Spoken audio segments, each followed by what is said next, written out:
today's keynote speaker, Michael Stehr, as something that I consider to be a dream job. What I love about his story is that it was a complete surprise to him. And he discovered his life passion. He was forced to take a college elective his freshman year, and it reset the entire course of his life. He's lectured to audiences in cities all over the country, including Seattle, Pasadena, Chicago, Santa Barbara, and Boston. He's had an international showing of his art with 14 paintings on display in Rome, that celebrated his love for the Eternal City. He's an alumni parent of both Emily, class of 2017, and Jack, class of 2020. And of course, he is husband to Mrs. Marianne Stehr, our co-director of counseling. And to tell us about his incredible life's journey of discovery and finding a passion that also could be a part of his life, I introduce you, Mr. Michael Stehr.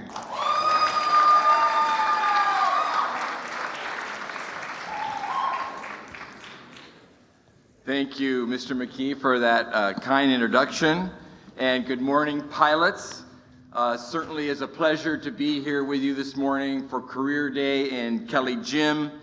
And as Mr. McKee noted, I do come from a big pilot house. I'm sure that a number of you have had the chance to work with my wife, Mrs. Stehr, in the counseling office. Both my kids are pilots. I have Emily here on the right-hand side of the screen, class of 2017, and that son Jack with Fizzy the dog, class of 2020. So it's a distinct pleasure to have the chance to speak with you here today on Career Day. And what I'm going to be doing this morning for just about 20 minutes is sharing with you how I found my career path, where I got lucky, where I persevered, and what values I think helped me be successful. And then I'm going to conclude with some advice that I would give a young person who was looking for direction and guidance in trying to find his or her own career path. Now, I'm going to begin with a quick note about my professional life, my business, Sistine Chapel Art and Art History, a business where I work as an artist and an art historian. I started my business in 1991. This is right out of college, so I've been working at it for 35 years now, and it has certainly evolved over that time frame. I am doing things today that I would have never have dreamed that I could have done in 1991. And the greatest blessing in my gig is the great range of activities that I get to do for work. Every day it's something new, it's a different location, it's a different skill set, it's a different task, it's always changing, and that is a terrific blessing. For my work, I do decorative art, which is custom residential paint finishes. So I go into people's homes and I paint murals, I do colored plasters or any sort of tricked out paint effect. I do fine art, so I sell my oil paintings either at my exhibits or by commission.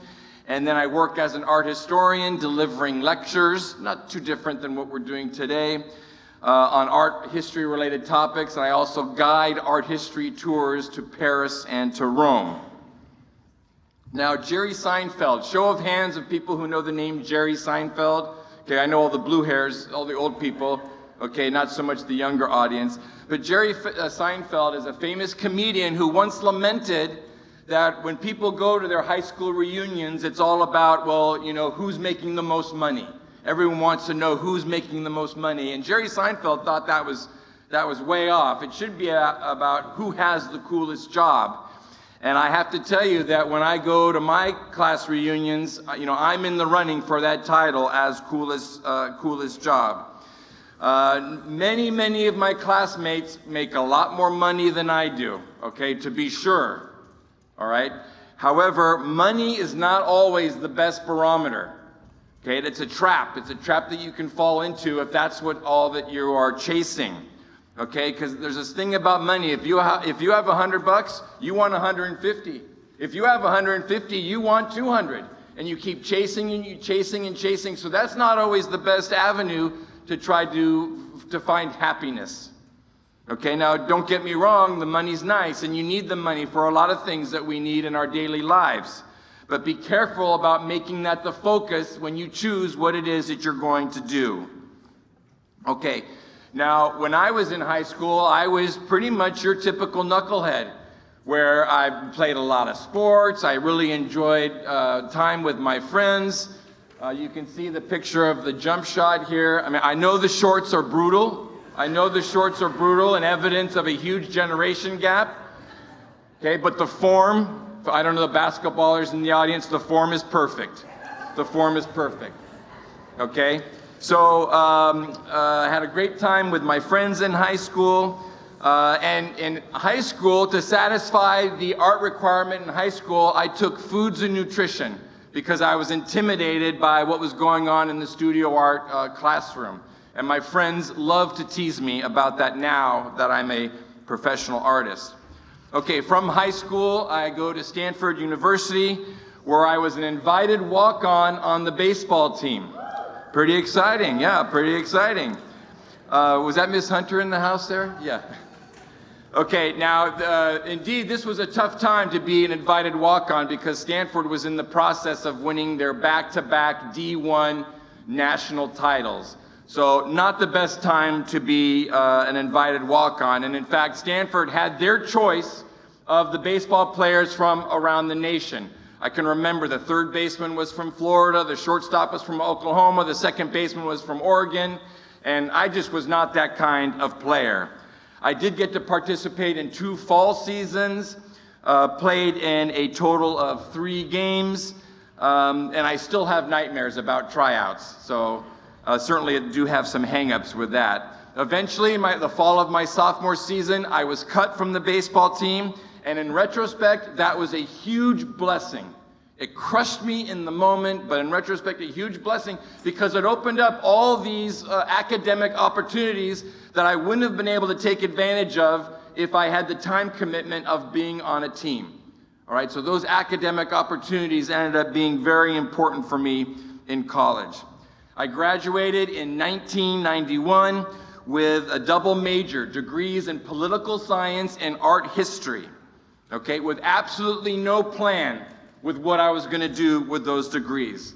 You know, I went to school as a jock and I leave with a degree in art history, okay? So the lesson there is you never know. You never know. So make sure that you are open to the things that come, the opportunities that come your way, and don't rule anything out, because I would have never have guessed that that would have been my path in college.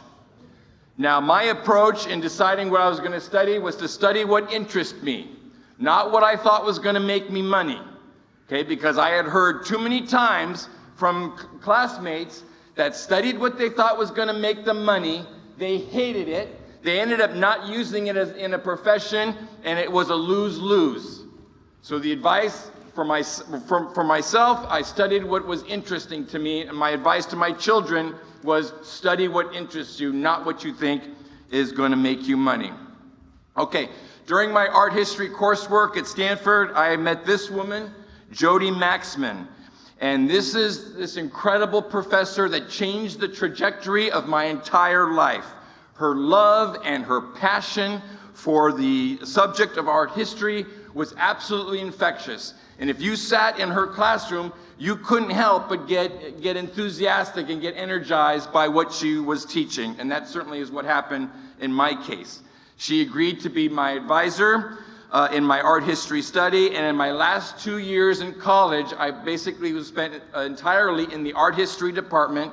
We had our own library, the art history library. We kind of built our own little community, and I graduated in a class of 21 other aspiring art historians. And it was just a beautiful experience to be able to have that time at the end of my 4 years in college. Now, this is important. Upon graduation, I went to each one of my art history professors to thank them for the experiences in their classroom. Okay? Now, this is an important lesson. Show gratitude.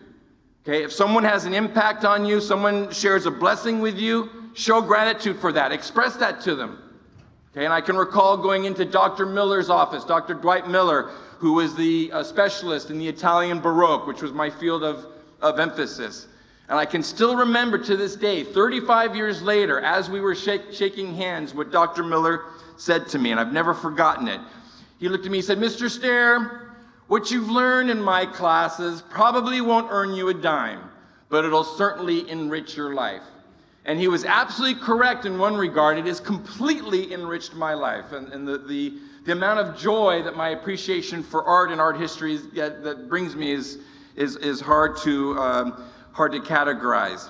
But he was wrong in one regard, where I have built my entire professional life around my love for art and my love for art history. Okay, I graduate at the age of 22 years old, and I had absolutely no idea what I was going to do with this art history, political science double major. So I continued with a house painting business that I had been running through college as a nice way of making a little bit of money so that I could help pay for my books and some personal expenses to do my share for this enormous cost of college. Now, I got into painting houses because I enjoyed the visual reward. I enjoyed going into a dumpy room and giving it a facelift and coming away with something that looked brand new, crisp, and clean. That was something that brought me joy. Okay, so you know, that's important too. It's good, it's a noble thing to work with your hands. And I get this sense that interest in the trades is sort of being reinvigorated right now. That's a noble thing to work with your hands. Okay, and I've always been very proud of that. Okay, what was my point of difference as a house painter? And that's another thing that's important. Whatever you do, you need to have a point of difference. What is it that makes you special in what you do that separates you from those other people that a client might be interested in hiring? Well, my point of difference was that I did very crisp and clean work. I worked in a very professional manner, and I tried to look nice when I was on the job site. Okay, you can see here's a guy, a house painter, wearing a collared shirt. I don't know if any of you ever have seen a house painter wearing a collared shirt. I'm still the only one that I've ever seen doing it. But if I'm a stranger working in someone's home, I thought I'm going to try to look nice, and maybe that client will be more comfortable having me in that house. But this was some hard physical work. Okay, being a house painter, some hard physical work, and you cannot be afraid to work hard. But I found myself crawling under toilets and sanding ceilings and being powdered like a baker. And honestly, it made me a little bit insecure because I figured that there were very few of my Stanford classmates that were crawling under toilets as a part of their normal work routine. And then there were my parents. My parents were nervous that I was painting houses and wasting this Stanford degree. I came from an entirely white-collar background. Do you guys know what that means, white-collar background? That means you're a business person, you're wearing nice clothes, you're working in an office, you're not in manual labor, you're not working with your hands. Well, my entire family background was white-collar, and there I was with the Stanford degree, working with my hands. Okay, but I knew this was just my beginning. I knew this was my starting point, and I was on a path. I was saving some money, okay, and I was moving forward, and it was that saving that money, living at home, that allowed me to buy our first house. Now, this picture on the left-hand side of the screen, that's a job site in Montclair Village, which is a little district in Oakland. 1992 is when that picture was taken. And I had just finished a job painting for a wealthy fellow in the town of Piedmont, city of Piedmont. And he owned a little apartment building in this district, Montclair. And he looked at me after I finished painting his home, and he said, "You know, I've got this apartment that needs painting, and a really cute school teacher's about to move in. Would you like to paint the apartment?" And I was like, "Hell yes, I want to paint the apartment. You know, I'm all in." Okay? And that cute school teacher was Marianne Burtnick, who would become Marianne Burtnick Stehr in your counselor department. Yeah, how about that?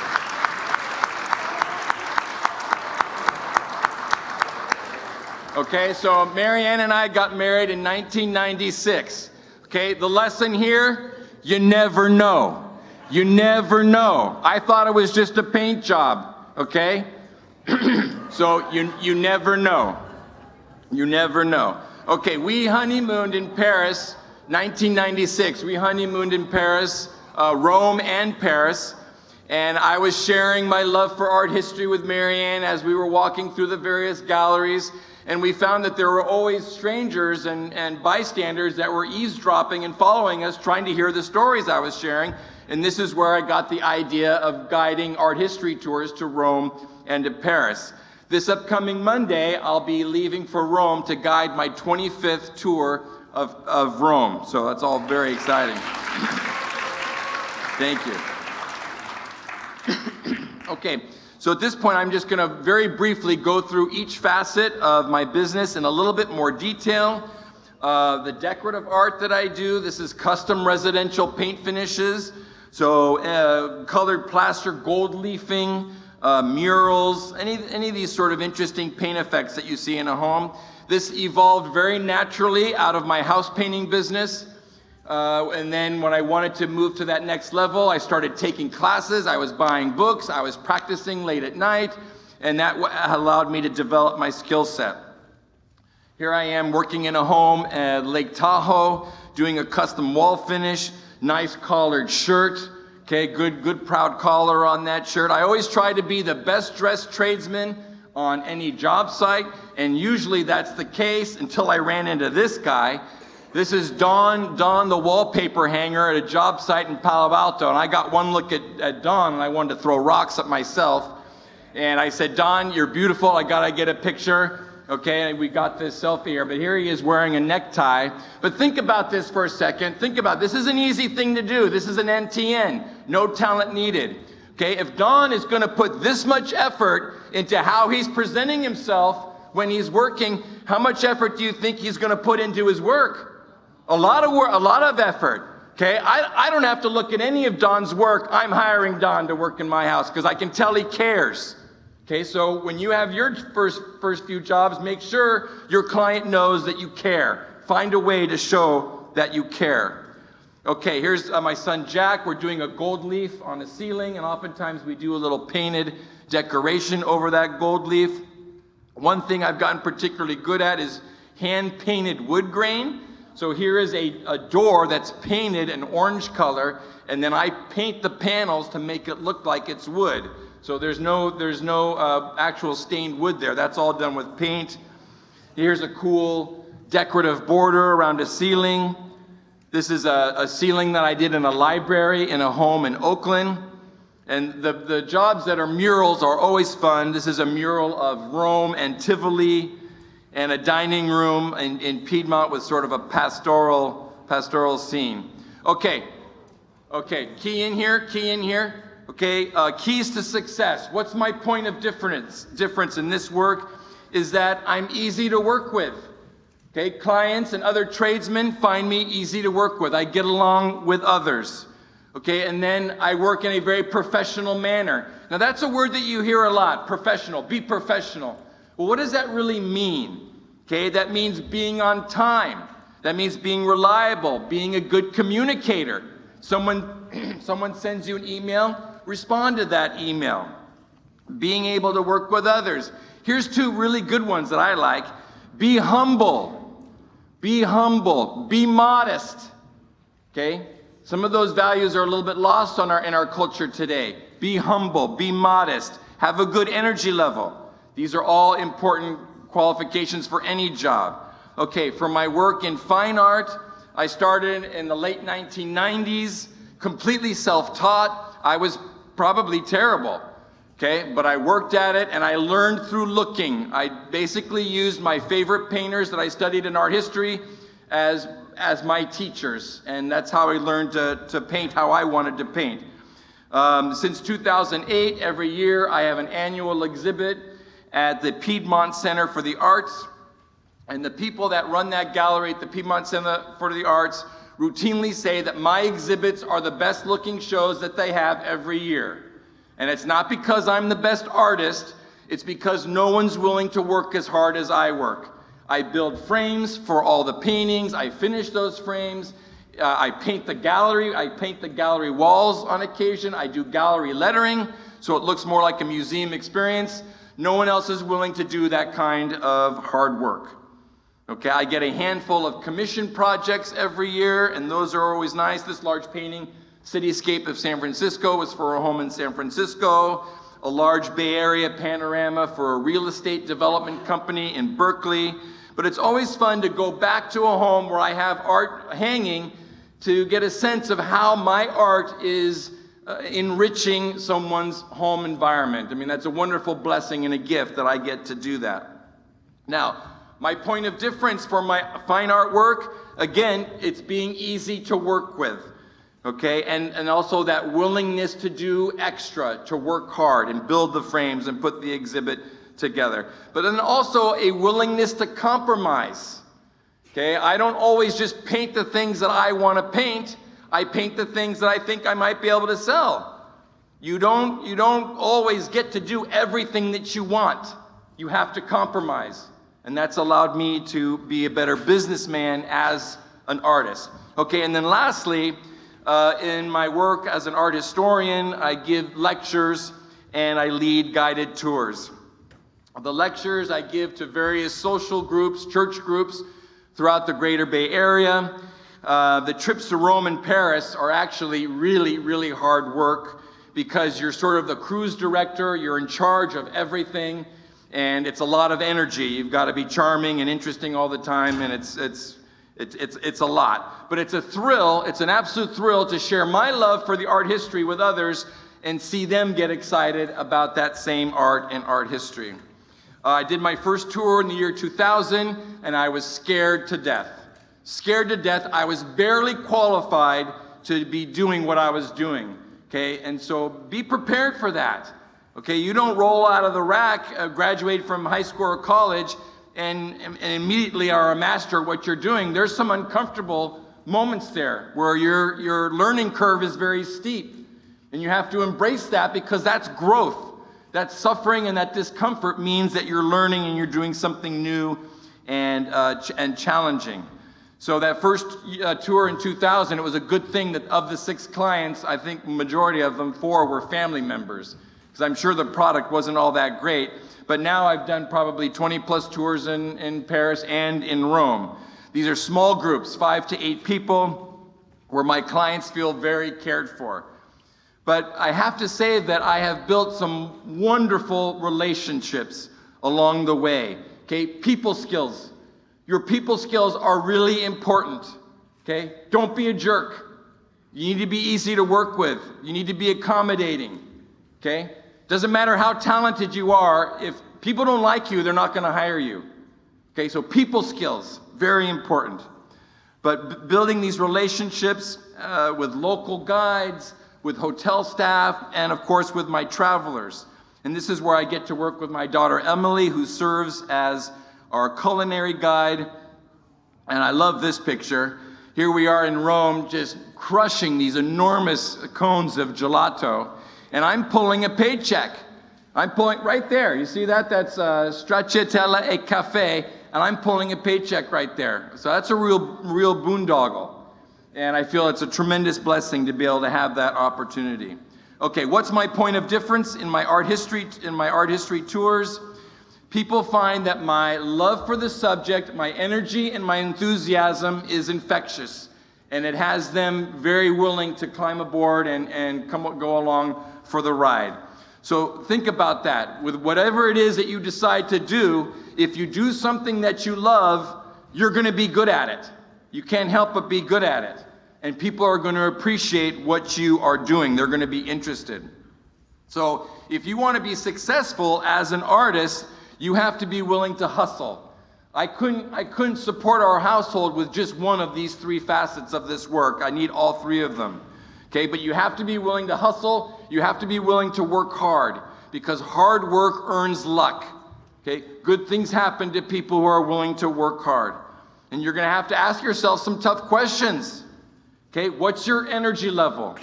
How committed are you? How determined are you? Okay, it's up to you. It's up to you. Don't look for opportunities to blame all these people. that are keeping you from being successful. Okay?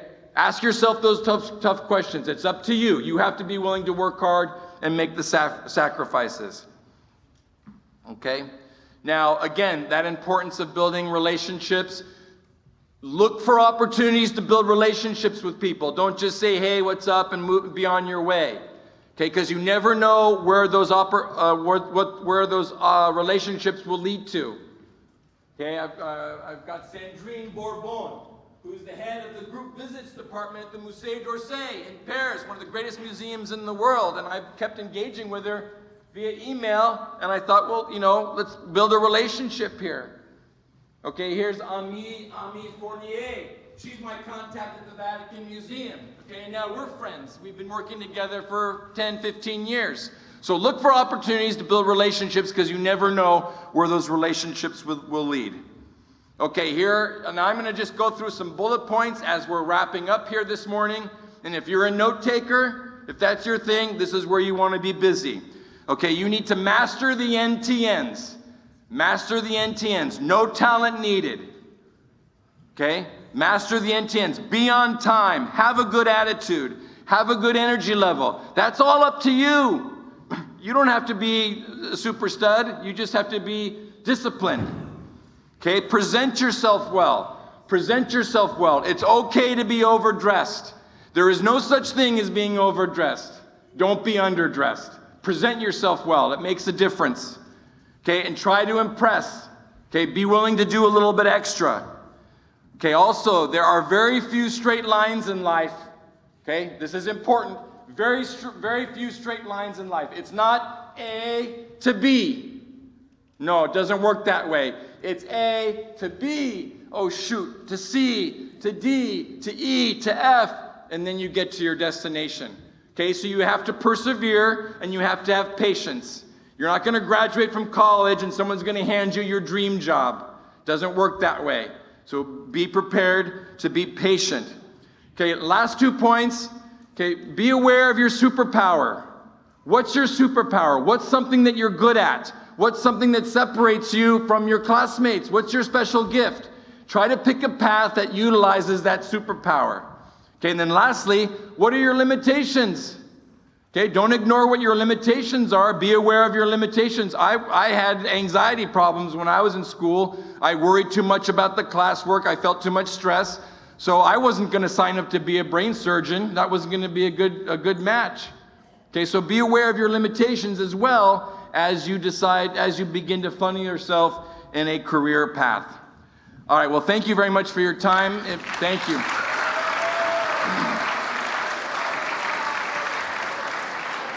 If you ever have any questions, you can always contact Mrs. Stehr, and also I'll leave my email address up here on the board. So again, thank you for your time, and enjoy the rest of your career day. Sure, yeah. Does anyone have any specific questions they wanted to ask, given that we have a VAPA pathway that is very robust here, and you may be in it? I see a hand. I know you said you did commission work. How do you advertise your commissions? How do you promote your work?